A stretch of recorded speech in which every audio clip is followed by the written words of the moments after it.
Catalyst, a person or thing that precipitates an event and triggers a vast increase in the rate of progress.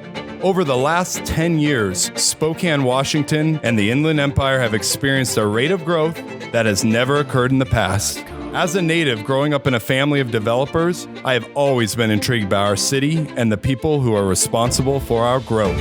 Up until now, there has never been a voice of progress and development.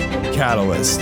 This is the place where you will meet all the players responsible for the growth and development of our beautiful cities and this region. This is not just another local podcast. This is The Catalyst. And I'm your host, Bruce Van Cott. Hey, Spokane, this is Bruce Van Cott, and this is The Catalyst Podcast. How you guys doing? We've got Dave Black from NAI Black here, as well as Jeff Johnson from NAI Black. And we've got a whole range of topics to talk about today. So let's just jump right in. And Dave, talk to us a little bit about, how you met Jeff. Okay. And give us a little bit of background on that. Okay. Well, could be a long story. I'll try to keep it relatively short. It's nice to be here today, Bruce. Thank you for inviting us. Of course. My dad was in the real estate business. He had a company called James S. Black & Company. He started it the year I was born. He worked for the oldest real estate company in Spokane, Arthur D. Jones Company. Arthur D. Jones started in 1887. And so my dad worked for Arthur's son, Arthur D. Jones Jr. and Scott Jones, and started in 53. In the fall of 57, he went out on his own, and actually going out on his own was basically to take over the Arthur D. Jones Company. So technically, you could say that we have the oldest real estate company in Spokane because of my dad's roots with Arthur D. Jones. But technically, he started James S. Black & Company in 1957, the year I was born. And I started in 1981. I was fresh out of college, had an MBA from the University of Denver, and started in commercial brokerage. And at that time, I met a guy named Jeff Johnson who was already with my dad's company. Mm-hmm. So in 1981, that's when I got to know Jeff a little bit. He was actually in the property management into the business. Mm-hmm. Before that, I think, Jeff, you started in about 76, 75? January of 1978. 78. So, okay. Jeff, you were with NAI Black before? James S. Black & Company. Yeah, but what turned into NAI Black prior to you were? Correct. So you're almost the original Black. Yeah. So my dad actually was responsible for me meeting Jeff Johnson. Oh, wow. Because my dad hired Jeff to be a property manager. That's correct. And I'll let Jeff talk about Jeff, but I'll just finish that little story. So I started in the fall of 81. So I'm going into my 40th year in the real estate business now and going into 2021. Congratulations. Yeah, thanks. And Jeff's even older and more experienced than that. But anyway, I went into brokerage, and in my first year, which was 1982, I didn't do great, but I did pretty good. My first deal, I made about the same amount of money as that I was offered to work in San Francisco for Bechtel Construction Company. So I had a job with Bechtel making, I think it was like $22,000 a month or something with my MBA. And that would have been $24,000 for a whole year of work. And I think I made $24,000 in my pocket from my first deal, but it took me like 6 months. Now, Bechtel, they're one of the largest construction firms in the world, correct? Bechtel is or was the largest construction company in the world. And Steve Bechtel, I went to Stanford with my dad, actually. They got MBAs together. Steve was third generation Bechtel. Oh, wow. But I actually had a job offer from Bechtel. They didn't know that, at the time, Steve was running it, but he was not involved in offering me a job. But I decided I didn't want to live in San Francisco. I wanted to come back to Spokane. I really didn't want to work for my dad, though. I didn't want to go into the real estate business for my dad, but he kind of said, well, come on down and just try commercial real estate brokerage for a while, see how you like it. Well, then I got in there and I'm a competitor and I couldn't figure out the business. It's a hard business. Sure. It's a real hard business. I didn't make a deal for 6 months. And then my second year in business, so I started in 81. I went through all 82. I made that first deal, which made the year worth it for me. And then in 83, I was the number one broker in the brokerage company. I made a couple 6-figure deals. So 2 years in. Yeah. Wow. And then my dad got sick 2.5 years in. My dad got sick with cancer and passed away. No. So at the age of 26, I bought the company from my mom on a 30-year note. And so I became Jeff's boss, kind of. Overnight. Yes. So We're laughing at that because it's not really true. You're never anybody's boss in the real estate business. so how did that work out, Jeff? Because you'd been there for you said since 78. 78. So you've been there, a few years before Dave. And Well, I had a few other opportunities in between, but I grew up in a small farm town in Iowa. okay. I moved to the big city, and between my sophomore and junior years of college, I worked as a church janitor across from a real estate company. I went over there for a career night, and I was the only one that showed up. The two guys running the career night had a few beers, and so they invited me to go ahead and come to their real estate school, get my license, and then go back to college in the fall. So I got married that year, 1975. Went to work in the real estate business. Can I interrupt? Yeah. There's a picture of Jeff and his wife back then in Jeff's office, and Jeff's got like foot-long blonde hair. Oh, wow. Shoulder length. Nice. That was the style back then, though, right? I took I off had a mustache, but Jeff had real hair. took off my beads for that picture. Yeah. Oh, nice. So I got married. Like Dave, I had a little bit of a slow start, but then I made my first deal at the end of the summer, and I thought, you know what? I'll wait on finishing college until just January. Well, then I think in October of 1975, I made about 3 deals selling homes in the residential business, made $3,000. And I said, you know what? This is really a great business. It wasn't easy. It was hard. No, it's hard. But got rolling in the business, met a mentor by the name of Frank, who was a house flipper, real estate investor, kind of got interested in the real estate investing side of the business. And then, short story, my wife and I always had the goal of living somewhere outdoorsy.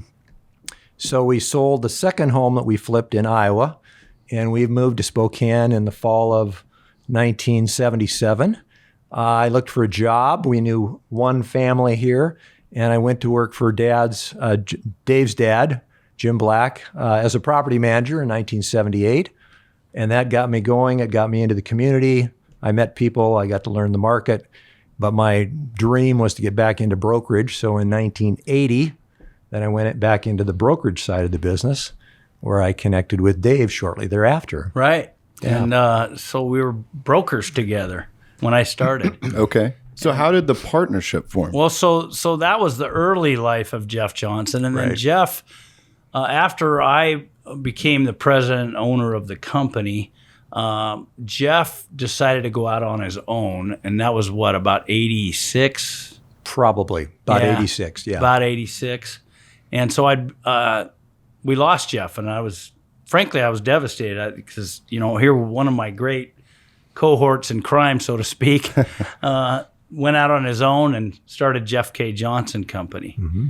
And Jeff, I'll let you talk about that, what you did from there, and then I'll continue with my history. Super. Yeah. Well, little by little, I got into real estate investing just like Dave, and I had a goal of trying to participate in one real estate investment project a year that I would put together. On my career side as a broker, I worked into working just with businesses that would buy, lease, and build office buildings.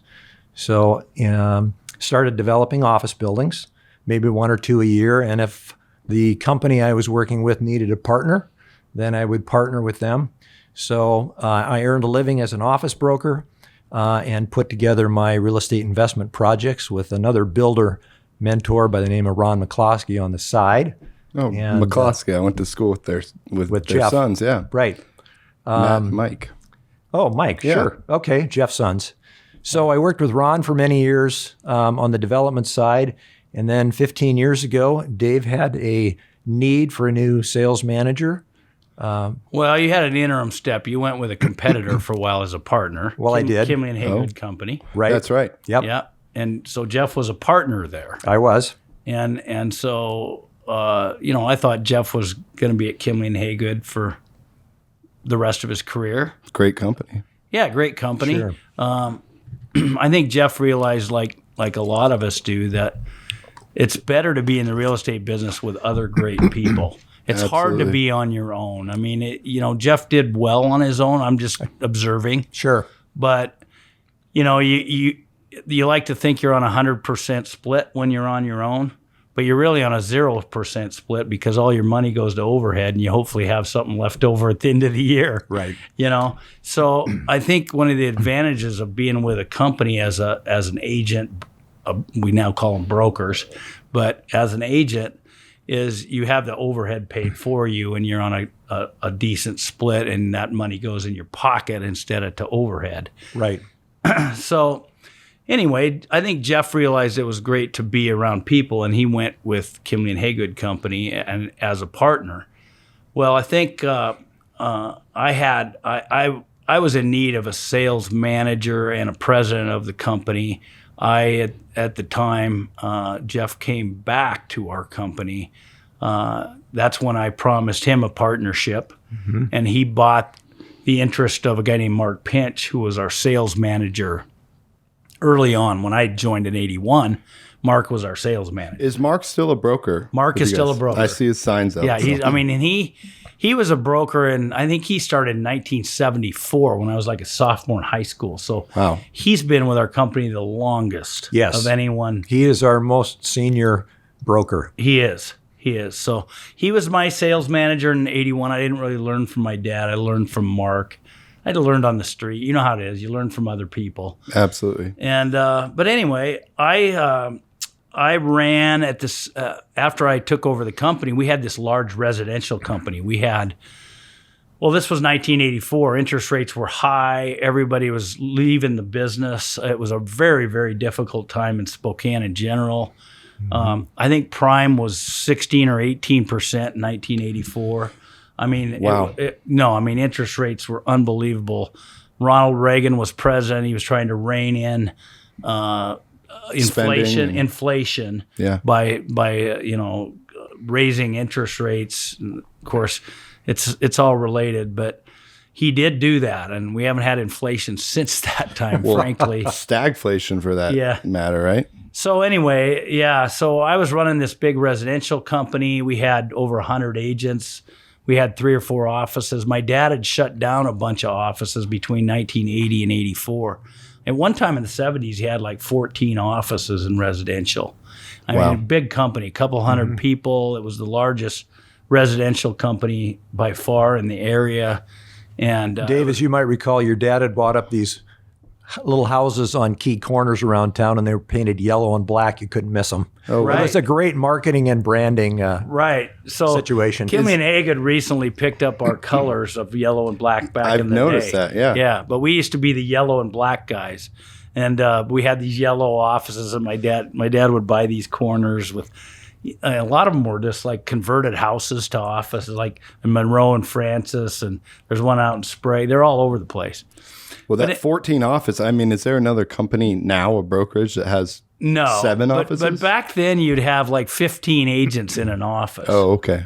And his theory was you put an office here and you put an office here and you put an office there, and then they all grow. Well, in every neighborhood, too. In every neighborhood. Yeah. Now the whole deal, and back then splits were like 50-50.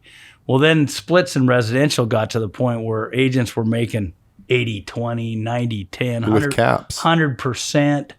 After the company earned so much, it really changed the business.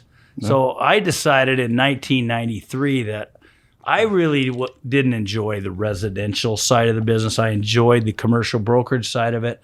I was doing everything. I was running a property management company, brokerage company, residential company, trying to do developments on my own, buying property.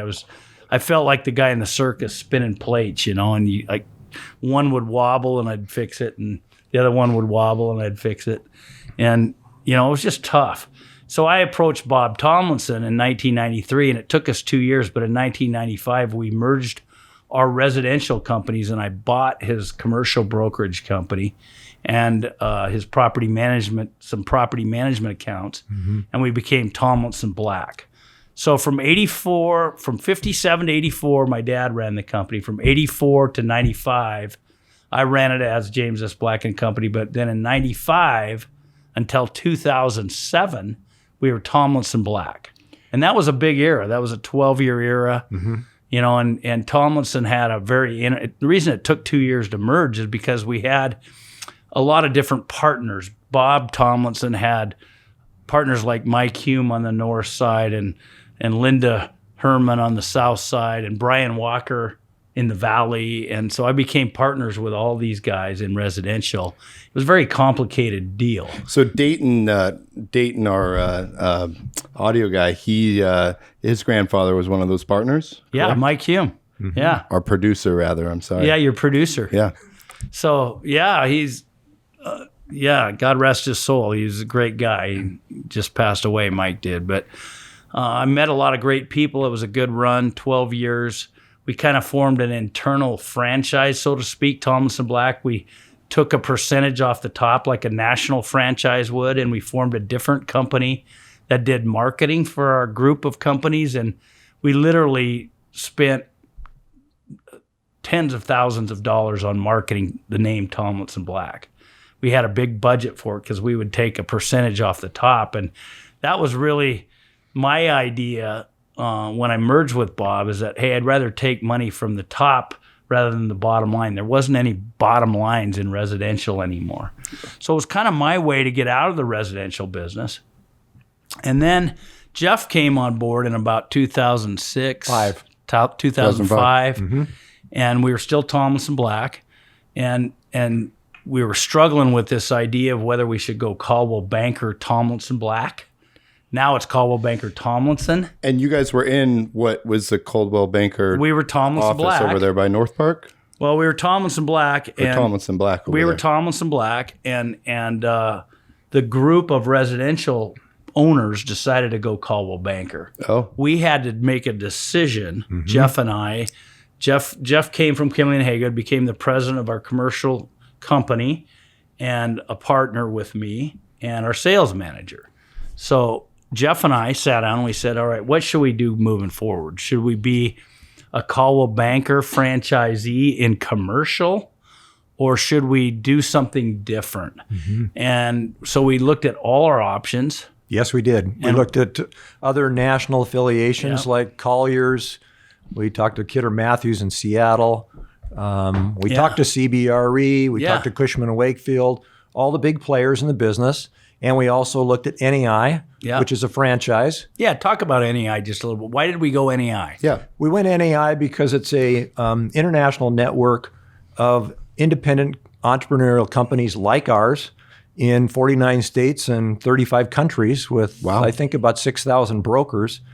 And it had a really good marketing platform. It had really good visibility and coverage. Actually, it has more coverage or more commercial brokers in secondary and tertiary markets than any of the big players.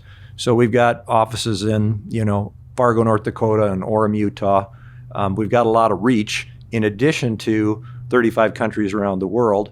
NEI had a number of major corporate accounts, but it had great marketing.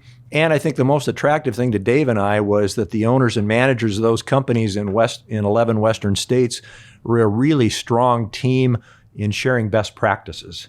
So we felt it was a great platform to build and grow our business. And the best part about NEI, did you want to get a word in edgewise? No, go ahead, please. Tell me. The best part about NEI is it's a flat fee that we pay. It's not a percentage off the top. Absolutely. The way NEI makes their money is they refer us leads, and we refer other NEI companies leads. And the NEI Global, the franchisor, takes part of their money from off the top of an actual transaction. Right. So the parent, NEI, is motivated to try and create business between the offices because that's where they make their money. Yeah. If we do a deal between offices, we send something to Seattle, Montana sends something to us, and a transaction gets completed, then the corporate or global gets a cut. Yeah. So we went So there's NEI. a good incentive there. Yeah. So we went NAI in 2007, and then in 2008, I sold my interest in Tomlinson Black Residential. Those guys were Caldwell Banker, Tomlinson Black. They changed the name to Tomlinson because they bought me out and dropped the black part of it, and it was a perfect time to sell a residential company. Absolutely. The fall, that's when the Great Recession hit, and 2007? 2008. 2008. Okay. 2008. Yeah, I think I sold in the fall of 2007, actually. Absolutely. Yeah, that right before. Right. Great timing. Yeah, Perfect it was timing. perfect. It was the best. Was that just on a whim, or did you that have was economic data? Complete what were you coincidence. thinking? Wow. Because they were doing the Caldwell Banker thing, we were doing the NAI thing. They didn't want me to necessarily be a partner in the residential company because they actually had agents in residential offices that were trying to do commercial, and we didn't really like that because we had our own platform then, and so it just the companies didn't fit anymore. So we went our own way. They went their way. They bought me out. I still had the property management accounts that I'd bought from them in 95 and some good people that came with them, like Tom Hicks, who runs our commercial division of our property management company, and Jim Orcutt and Grant Person, who just recently retired. But we got some great people out of that Tomlinson merger, and it was a great 12-year run. We would have probably been still Tomlinson Black today had they not decided to go Caldwell Banker. And we could have been Caldwell Banker, Tomlinson Black in commercial. But we felt that we were a little overshadowed by this great residential company that we'd created, Tomlinson Black. It was like, oh, you guys got a commercial division? It was like we were kind of lost, and we were competing with Kimley and Haygood, and they were specialists in commercial. So for us, we felt like we needed to be specialists in commercial.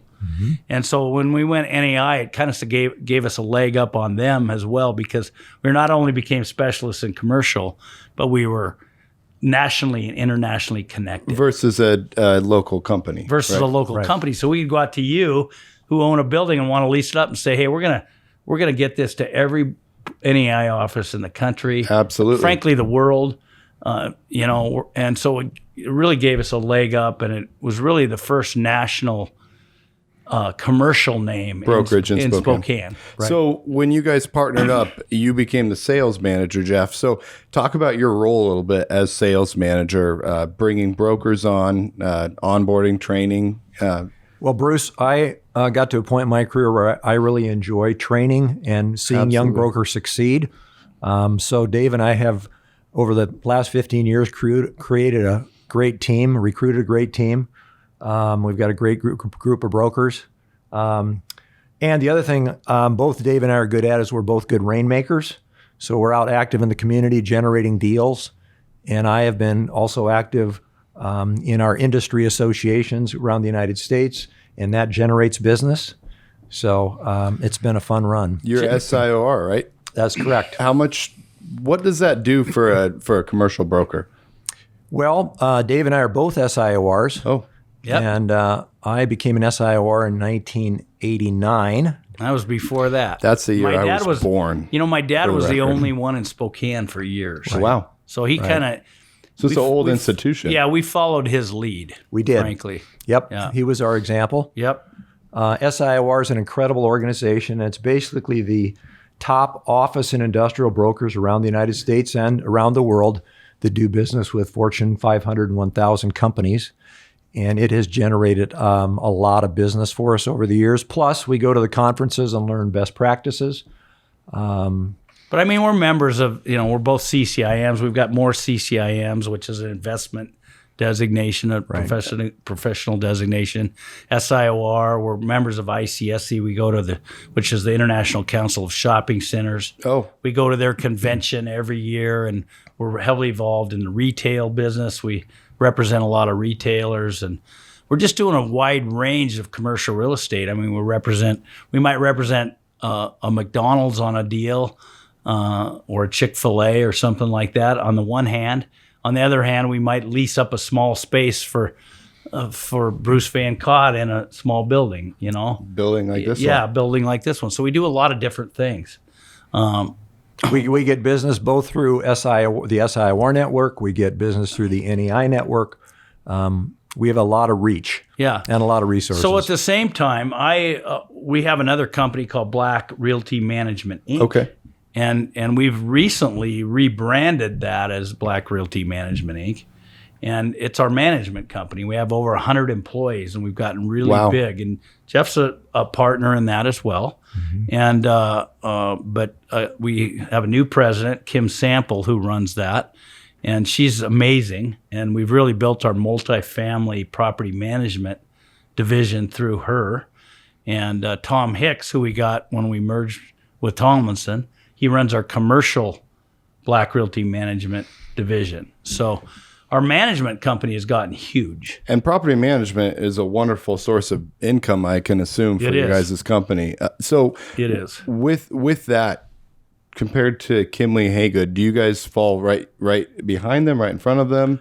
I would say that our As far as companies are very doors? similar in size, our management companies. Okay. I think our brokerage company is a little bigger than theirs in terms of number of brokers. But you know where the property management comes. You guys got to be competitive. You know, Well, you we guys are, have but as I many don't- doors or I mean, Jeff used to be a partner, and I keep asking him, "Hey, give me the numbers on our competitor." And he forgets. He didn't want to tell me, or he forgot, or something. But I'm that was- 65. yeah, he's got an excuse. That was such a long time ago. They're completely different now, but they've got a big, good property management company, and so do we. We're the two largest in town, I would say, and we compete real hard against each other. Absolutely. Yeah. But it is a good source of business, and at the same time, I started like Jeff buying and developing real estate at a young age.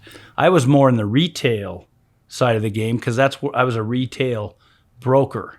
So I represented, like, I did 9 deals for Starbucks back when they first came to town. Oh, wow. I did all the deals for Walgreens. I did, Shucks Auto deals, and I've just done a lot of retail deals over the years, bank deals, and other retailers. Well, so talking about retail and actually office as well, it seems like in the economy that we have now with, for instance, office, I mean, just recently with COVID, people are working from home.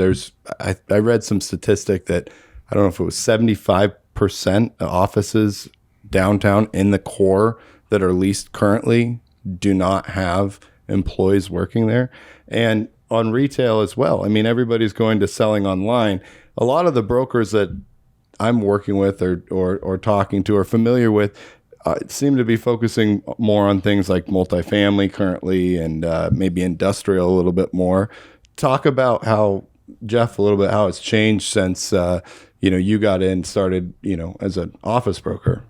From obviously, today. Bruce, COVID's had an impact, and there are a lot of people working remotely. Absolutely. That said, most of the companies have leases in place, and obviously they can sublease, but I don't anticipate our local companies dumping a whole lot of office space in our market. And as I talk to owners of companies, it's you can hire for remote positions, but it's pretty hard to build culture if people are remote and not in the office. Absolutely. So I would say most of the people I talk to are excited to get their employees back in the office where there's collaboration. And yes, I think things will change. There'll probably be more positions that will be hired as a remote position, but you still need to maintain an office culture. So will our office space users shrink a little bit? Possibly, but then on the other side of the coin, with COVID protocols, we're supposed to have larger conference rooms or larger lunch rooms. So yes, office space will continue to evolve, but I don't think the impact's going to be as great as the 30% reduction that you read about nationally being projected for the future. So, and there will be, I imagine, some loss of that office space. So with that, I imagine there comes some opportunities, to take some of that office space and convert it into, other better and higher uses. Do you see a lot of that? There have been some office building conversions. Actually, on the retail side, I could see some of the empty big box retail space being converted to, say, a medical office use. Yeah, we've done a lot of leases in centers like Heritage Village. We've leased to Northwest Orthopedic, a physical therapy, large bay there. We're working on a chiropractor right now going in there.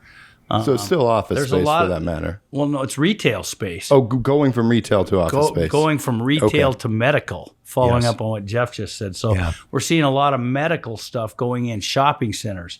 Multicare, for example, took Cafe Rio's spot in my Target development Wow. up on the south side. So we're seeing a lot of medical infiltrate shopping centers. And that'll continue, I believe. Yeah, I think so. That's pretty interesting. Yeah, it is. That's a real trend. The retailers, a lot of the national retailers just quit paying rent when COVID hit in March. They just decided they weren't going to pay rent. Some of them closed, but most of them stayed open. They've got some sort of a forbearance or Oh, no, they just went into default. They went Yeah. into technical default, and then we made deals with them. And the deals range from paying it, 3 months free, paying us double the next 3 months, like Aspen Dental, that was the deal with them, to there's a couple national tenants that didn't pay us, and they're just saying we don't want to pay during COVID. We feel like you should forgive it, maybe add it to the end or something. So we're still negotiating with a lot of them. absolutely. And some of the local tenants, like we have a trampoline park at Argonne and Mission. I mean, the guy was just doing great, and COVID hit, and he had to close. And his rent's, it's a big space. It's an old grocery store. The old Safeway, right? Yeah, the old Safeway. Yeah. And he just recently reopened, contrary to the governor's orders, and just said, I'm going to reopen. I think a lot of people are trying to do that. Yeah. So it's been challenging, but I think there's light at the end of the tunnel. I mean, yesterday they announced a new vaccine. So stock market rallied, went up 1,200 before closing at 800 up because of the vaccine announcement. So And you guys, or at least Dave, you specifically, you guys used to office in James S. Black building. good question. So you're converting that into apartments now? Yeah, good point. We had spaces that had been vacant for 10 years there, and the rents in office were really low. And we analyzed it and said, boy, this apartment market's on fire. Let's convert it to Absolutely. apartments. At the same time, we put it on the certified historic register, and we're going to get a 20% tax credit on those rehab expenditures.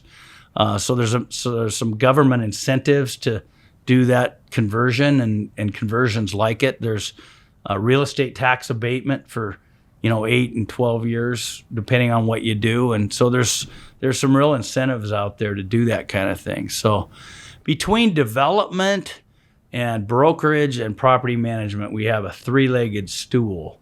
And we're really good developers. Jeff in office, me in retail. We're both doing apartments now because the apartment market is Seems like Very everybody solid. wants to do very apartments right solid. now, right? And Jeff's got a lot of partnerships, as do I. I think we're probably each in 50 LLCs. Wow. And so, we do a lot of stuff. It's a lot of fun. So, Bruce, another thought with regards to office, as you know, our residential housing market is really hot. And one of the big drivers is in-migration. People are moving here from California. They're Like moving crazy. here from all over. But as those people move in and our population grows, then you need another dentist. You need another State Farm insurance guy. You need another attorney. And all those people take office space. So despite the challenges today, I think our office space demand will continue. And right now we have this boom in industrial. And I think our Amazon facility out by the airport, 2.3 million square feet, that facility has worked out really well for Amazon. We have a great base of employees who are dependable. They're excited to come to work, thankful for a job. And so that word gets out. And now we have a number of other major industrial users coming into our market that are going to create even more jobs. Not to mention Amazon's going to do a couple other facilities, right? They've got Jeff? one out in the valley, right? Well, that's what I hear. Yeah. There's Project Fireball and other Yeah. code names for some of these projects that people say is Amazon. That's And the so- exciting thing about our business. So as you're in on all these big deals that Yeah. are happening, you're on the inside track of all the trends in real estate. It's really fun. I mean, we heard today in our sales meeting that the residential median sales price is up 20% year over year, 20.8%. Doesn't surprise me. I mean, it's just, and there's only like 40 homes on the market right now. It's just, people are moving here. I think the political climate that has resulted, and then COVID, I think people want to move towards quality of life and a good political environment, whether it's North Idaho or Eastern Washington. I think people are saying, hey, we got to get out of these I-5 sanctuary cities. Right. So let's speaking about politics, let's change gears a little bit here with the election and the idea of Joe Biden and the Democrats taking over on the executive branch. They've talked about raising capital gains tax and quite a few. It's quite a different philosophy. Raising tax rates in general. Exactly. It's quite a different philosophy from what we've experienced over the last 4 years. So from a development standpoint, what do you guys think is going to happen? Do you think people are going to be looking to put money other places? Do you think real estate investment and development is going to continue to see the level of activity we have in the last 3 years, 5 years? I think the job creation is going to trump politics, so to speak. Good I word. love your optimism. Good word. That's great.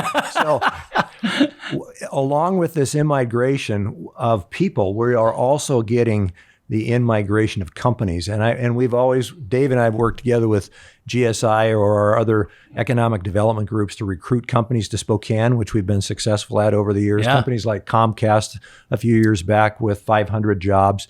That part of our economy will continue to grow. We are going to continue to create both jobs in Spokane, and we're going to recruit companies here. And as Bruce, you might know, we have a very active angel investing group that has continued to invest in small companies here, like eTails was one of those success stories. Tom Simpson. Yeah.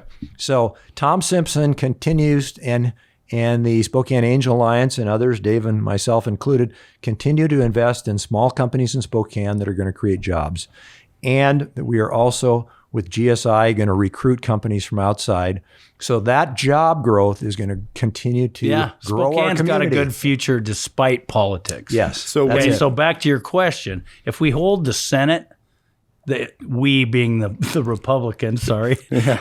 You made it clear who you voted for. Yeah, sorry. It's all right. You don't have to apologize. Yeah, I don't have to apologize. But if the Republicans hold the Senate, I think I don't know that there'll be any tax legislation that passes. I kind of agree with that. Yeah, I think that if the Democrats and Biden have their way, tax rates will go up from like 21 to 28% for corporations, and individual rates will probably go up as well. I don't know that I'm with Jeff. I think we're going to be fine. We're insulated. I think we're a little bit insulated. Yeah. I think we're going to be fine. I think that it's another cycle. The political cycle is another cycle that we have in the country, and I just hope we can get away from all the angst of COVID, of riots. Absolutely. Demonstrations that we've had. I mean, it reminds me of the 60s when I grew up. It was very tumultuous time, and I hope we can get back to some peace, Right. and Civility. Thank you. People just want to go to work, take care of their family, recreate. I think and not we're all have to worry tired of about this COVID thing. Yeah. I mean, we're all tired of it. I agree with that. Yeah. So hopefully this vaccination will be good, and we'll be able to, it'll work, and people get confident enough, and we get back to business as usual. So you guys are bullish on on Spokane's real estate market and, the economy here. Where do you guys see the opportunities as far as, like you said, industrial's hot right now. Right.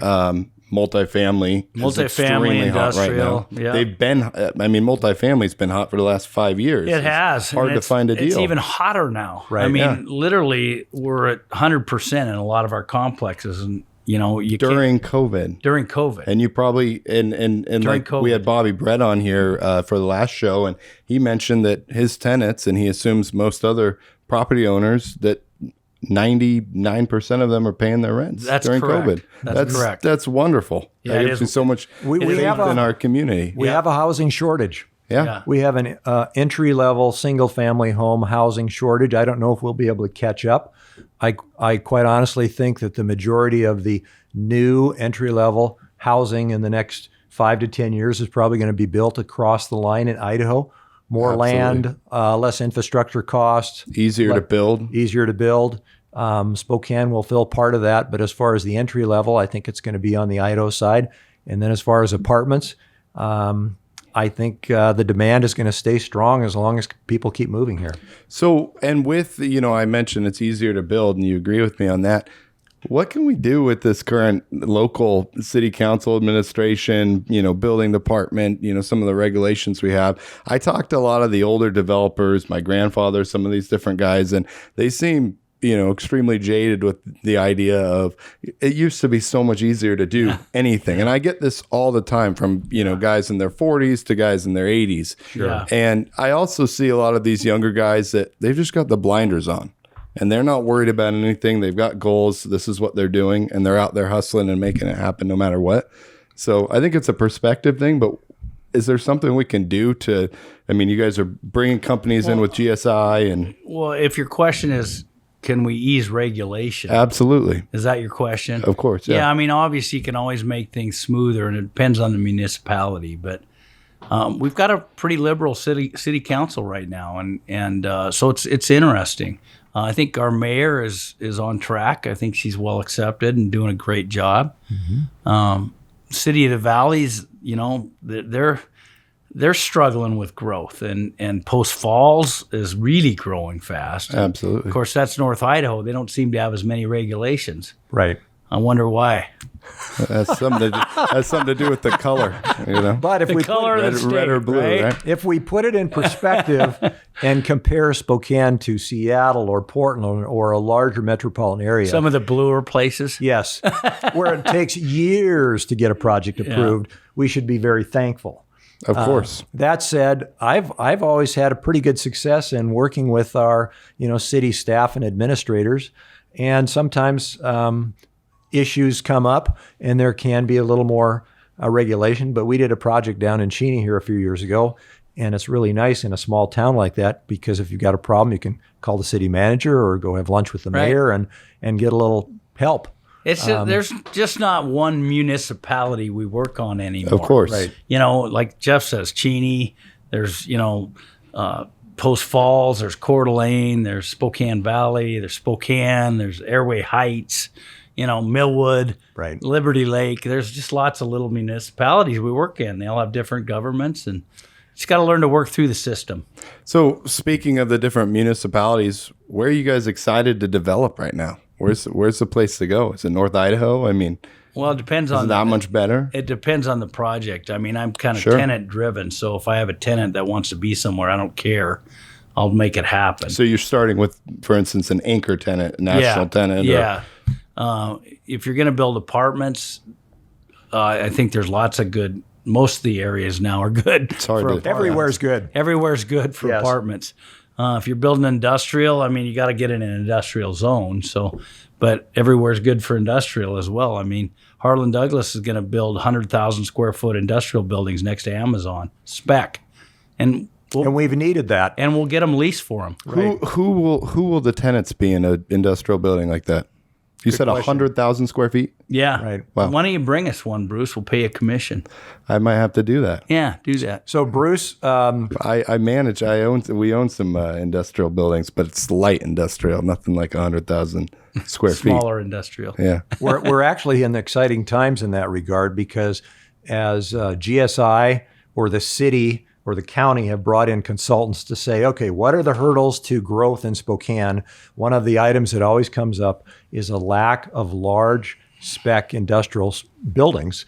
Because if a company is going to tour 6 cities and pick one, if you don't have a building, then you're off the list. And now we have a number of developers, Larry Stone, Harlan Douglas, the Wolfs, who are all going to put up some large spec buildings. And we are going to have that opportunity as those companies now look at Spokane to say, hey, there's buildings there. Let's go to Spokane. So who are some of those companies? Can you give us an idea? Just, Well, obviously, as the online shopping grows, it's going to be, companies related to e-commerce. And we have other companies besides Amazon in our market related to e-commerce. You might be aware, or I'm sure you're aware, that we have about over 30 Boeing subcontractors in Spokane, Yeah. and they might make a fiberglass duct, a little bracket, but I think we'll have more aerospace companies that would come to Spokane to make their part. We're going to have Seattle companies who, here's the deal in Seattle. Let's say you've got a heating and air conditioning company. I was talking to a broker in Seattle, actually yesterday, who gave me this example. He said, you've got a heating air conditioning contractor. They've got inventory in a warehouse. They've got trucks. They've got their accounting department. And he says, if they grow 20%, it's so tight over there, they now no longer have room for the trucks, or they now have no longer room for inventory. And so we're going to get companies like that, or they're going to come to Spokane. So we'll see some of the trades as well as the online Yes. e-commerce companies. The other thing we do, which we haven't mentioned, is we develop subdivisions.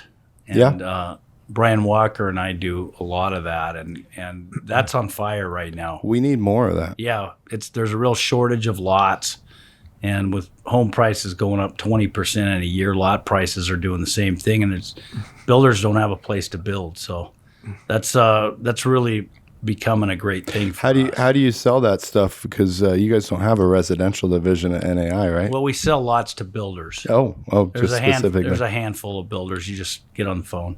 We have relationships with them.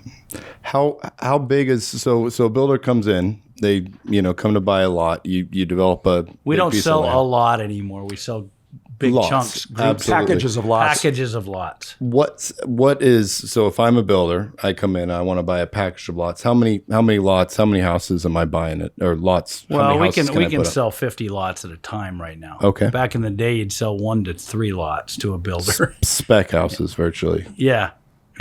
And now we can sell 50 lots at a time. There's national builders in our market now, like D.R. Horton. There's regional builders like Viking and Hayden Homes. So how does that work as far as because land is so expensive right now and there's not much of it here. So what's the challenge? Would that be the challenge? The challenge in that is type of getting business? approvals. I bought the Painted Hills Golf Course out in the valley, for example. Sure.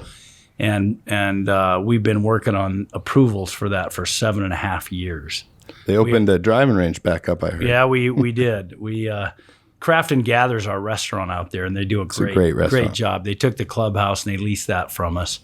And one of their owners decided he wanted to open up the driving range again, so we're letting him do that. That's fun. We may have to move him around as we develop, but he's got the old alignment of the old driving range, so that's kind of cool. But yeah, it takes time to get these plats approved. I've got 3 or 4 different subdivisions working right now. We've got Painted Hills at 100 acres, and we've got other plats in the Qualshin area that we're working on, and I've got one out in Airway Heights, and we've got a bunch of good stuff going on. So you've got plots. You can sell to builders. We've talked about industrial. We've talked about office space. Let's talk about value-added properties a little bit. Going in and taking, for instance, if I was a guy who could come in and if I was to come in and buy like the James S. Black building and convert that to apartments. Yeah. You happen to own that one. Are you guys doing any business in the value-add side of things, renovation or We're always redevelopment? Value stuff? add could be a term that's used for all real estate because there's no bad real estate. You just got to live long enough. It's all added value every year. Sure. But coming in and I'd say more on the redevelopment No, side I of get things. it. I get what you're saying. Yeah. So, Bruce, we've actually been really involved in downtown and buildings like the one that you're in right here. Absolutely. And we've sold a lot of them. And a lot of buildings downtown, as you know, have been refurbished. Old City Hall right now, which we lease and manage. We just added Tavolata. That great new Tavolata. Italian restaurant. Tavolata, the Italian restaurant. Olive Garden on steroids. Ethan Stoll. Is that his name? Is that Correct. Yeah, and that's going to be a great restaurant. Absolutely. Wooden City just went in next door to our building on Riverside. That's my new favorite Great restaurant. They're restaurant. amazing. And good young developer, Mike Craven, did that building. Wow. There's a lot of value add, and there has been for a number of years in downtown Spokane. And we've actually also worked with some apartment investors out of like Seattle and Portland who've come in and bought some larger projects and gone through and done refurbishment, kept them a couple of years, and then we've helped them sell those. Yeah. So you're syndicating those deals then, or? No, we're acting as a broker. Oh, okay. Another one example would be Schoolhouse Lofts out in Cheney. Yeah. And we We're the help property manager for that. It's a student housing project that a couple guys from Seattle did. Right. And we manage it and lease it up and keep it full for them. COVID's hit that one's pretty hard because Cheney didn't, Eastern didn't reopen, so to speak. But we're getting that filled back up for them, and it's going to be real good. So let's talk about the downtown core a little bit, because going back to the offices and people not being down there, and you've got retail spaces. I mean, I go into Wooden City and it's like COVID never happened, but Right. And they're new and they're hot and exciting right now. And I'm sure that what's the Italian restaurant going into this old city? Tavolata. That's going to be wonderful too, Yeah. I imagine. But, a lot of these other businesses, retail and, restaurants are struggling downtown right now. Yeah. I'm sure a lot of it has to do with, obviously it coincided with COVID. What's it going to take? I mean, do you guys see downtown coming back and flourishing? Because we've got a ton of investment. Yeah, it'll come back. I mean, with a vaccination and companies moving back to their offices, it'll really help. We chose this time to remodel the Wave restaurant on the main floor of the James S. Black building. Yeah. So we're building the Marjorie Apartments, which is my mom's name. Oh, nice. And then we've got the Wave on the main floor, so that'll come back. But there's a bunch of new businesses downtown. I mean, Dressed by Eva across the street from us, a little boutique, a European boutique. That's Brian Walker's wife. It's a great space. And she just opened in Wooden City, like you said. And so I think downtown's going to, I'm board chair of the Downtown Spokane Partnership. So we're working on this, and this is a question we ask ourselves every day. How do we get people back downtown? Right. How do we keep it clean, safe, and vibrant moving forward? And there's a lot of effort to do so, and it will happen. What are some of those answers, though? I mean, you've got the questions. Do you have any of the answers for what do you do to get those people back down here? Well, we've got a marketing campaign. We've actually got some dollars from the county under the CARES Act, and GSI and Visit Spokane and the Downtown Spokane Partnership actually have money from the county to market downtown. And as part of that marketing plan, we've got like downtown bucks where we're going to hand out bucks that are only good downtown. We're going to advertise certain restaurants. We're going to try to do, when spring comes, we'll do a lot of street activities and pop outs for restaurants. And I think you're going to see springtime in Spokane be good. I think by then the vaccine will be rolled out. I think people will have a lot more confidence to come downtown. And I think it's a matter of just making sure people feel safe and secure, as well as keeping it clean, and they'll come back.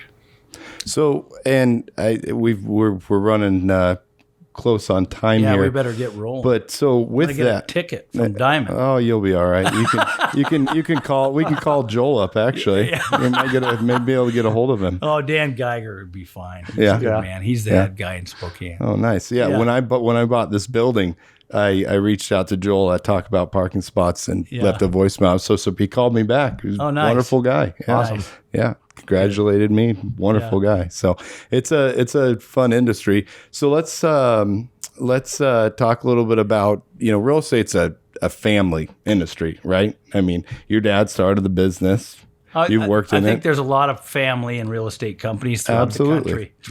It's very entrepreneurial. Sure. Brent works at NAI, your son. Yep, One of your sons is working down at Marcus and Millchap, is that? In San Francisco. San Francisco. Yeah. He's So- actually with Compass now, which is right next door. Okay. A niche company. But So what I do you have guys- a couple nephews in the business, Chris Bell and That's right. James S. Black Yeah. III. Yeah. Heavy hitters. Yeah. Yeah. And they are. They're Yeah, number absolutely. one. They're number 1 and 2 in our company right now. That's wonderful. Yeah. So it's pretty exciting. what does NAI Black look like in the future, when you guys aren't running it anymore?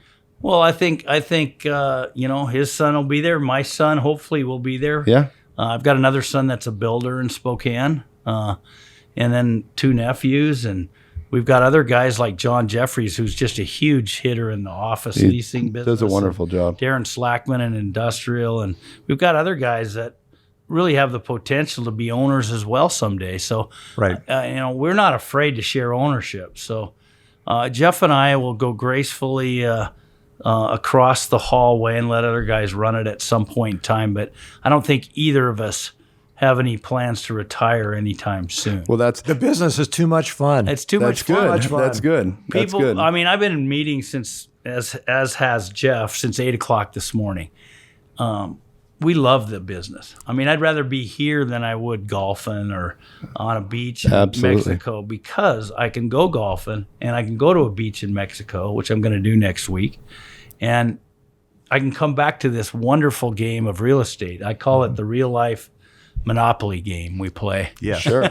So, well, that you guys, all your brokers heard it here. We've got kind of a Game of Thrones. You threw out quite a few names there. So, Yeah. there's be a lot of guys working hard to come fill those shoes. Yeah. But that's exciting. Yeah, it is. So, where's the opportunity? We've got a few more questions we can ask. Oh, I think What the do you guys see? opportunity is in the What's- inland Northwest. What are you I think most excited about? Opportunity is living here. But specifically, what development wise, what are you excited about, Jeff? I would say housing is going to be the biggie. There is a huge demand for housing. There's a huge demand for low-income housing, entry-level housing. Jeff and I are both in the multifamily housing development game right now because we feel there's a lot of potential there. Absolutely. Yeah.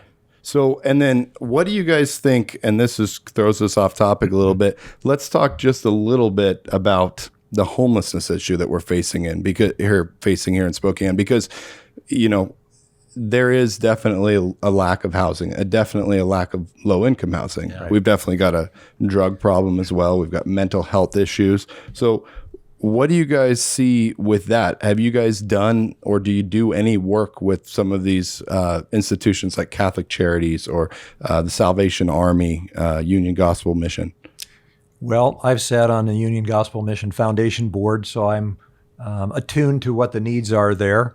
Wow. And I know we've worked with some of the nonprofits on. Well, Downtown Spokane Partnership is really involved in homeless issues as well. So we're right in the thick of all of this. And they've done a great job down in what they would call Spokane, the core, but they really concentrated it in different areas. Yeah, and that's I think that shelters need to continually be created with help and different help for different people. Arresting them is not necessarily the answer, but not keeping them on the street is not the answer. Right. It's not the answer for them or for us that enjoy the streets as Absolutely. well in a different way. We like walking down the sidewalk, not camping there. Well, so we have a sit and lie ordinance, and people need to be moved from the sidewalk to get help. Right. So what can the city do to kind of help enforce that? Well, the city's done a lot. Mayor Woodward ran on the whole platform of a new precinct downtown. It has happened, and it opened right in the midst of demonstrations against police departments. We opened a brand new precinct with 12 officers on bikes, and we're going to do community policing. And as soon as COVID's over, all our shelters will be able to be at capacity. Right now, they're not at capacity. Oh. And to get someone from sleeping on the street into a shelter, you have to have room for them. You can't arrest a criminal on the street, and there's lots of crimes. Even taking drugs is a crime. Absolutely. Still in Spokane, not in Seattle or Oregon anymore. Sleeping on the sidewalk is against our sit and lie ordinance as long as there's shelter space. During COVID, it's been a problem because of the spacing required in shelters. But as soon as COVID's over, we'll have enough shelter space, and shelter space should be on a regional basis. So there's a lot to say about this subject. It's a tough subject. Tough subject. It gets political, and frankly, it's kind of beyond the scope of what we want to do here today. Absolutely. Yeah. Well, yeah. So I appreciate having you guys out here tonight. This was awesome. Thanks for coming out. I think you guys had a good time. You probably had a super time, right? I had a super I heard time. that's your word, right? I'm ready to go home and That's your word? relax. Yeah, good. I thought you had to go back to work. No, I'm gonna take some time off tonight. Okay, good. Good. Well, you're going to have to hustle down, make sure you don't have a ticket down there. Yeah, I know. Awesome. Bruce, thanks for having us. Yeah, thanks for having us, Bruce. Jeff. Thanks, Dave. You bet. That concludes the podcast tonight. Thanks, guys.